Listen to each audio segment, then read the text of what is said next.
Brilliant. An intense passion. Hilarious. She works so hard in this organization. Constantly inquisitive. And this great deal of satisfaction in getting it right. I was like, Bette Midler, really? There are very few people that you're going to meet in your life that have that much energy, that much drive, and that much intelligence that's put to so much good. Bette Midler and the New York Restoration Project came to the rescue and bought and saved 60 community gardens across the city, and this is one of them. As a person who had the foresight to see that this is necessary in our urban environment, it's like she's a friend in my head kind of thing. Bette would take on Robert Moses today. She would have enjoyed that very much, in fact. In my neighborhood, it was basically abandoned lots everywhere. Back then, there was really nothing for me to do. The parks were unsafe. Were it not for Bette, there was nobody else walking into those parks in northern Manhattan and investing now to date $120 million. I remember this one project where we had to remove debris that was 20 feet deep and had blocked off the entrance to a pedestrian access tunnel.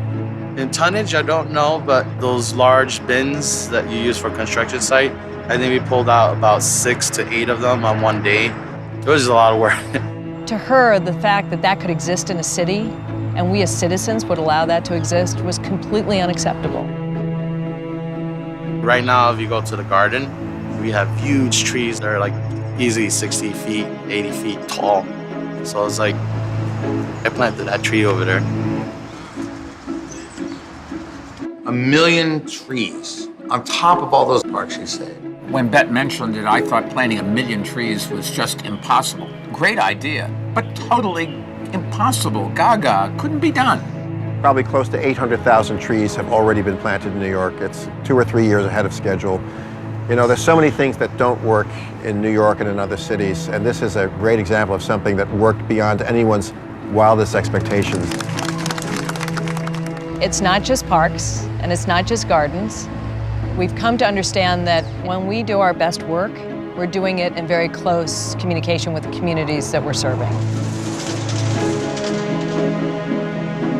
The juxtaposition of this garden to the buildings, the big tall buildings, it looks like it shouldn't be there, but this is my respite.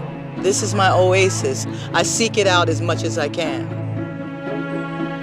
Bette loves a challenge, and she will be as determined and driven to plant the 1,000,000th tree. She will be as thrilled to cut the ribbon on the 52nd garden as she was on number 1. And she will be very, very proud the day that we cut the ribbon on the Sherman Creek Park. This is Bette, writ large, doing something wonderful for the city and wonderful for the world. People respond to beauty. I don't care where you come from. People's lives are made better by encountering nature, even in the tiniest and most unremarkable location. And that's the thing that I think Bette understands inherently, and that's what she's given us.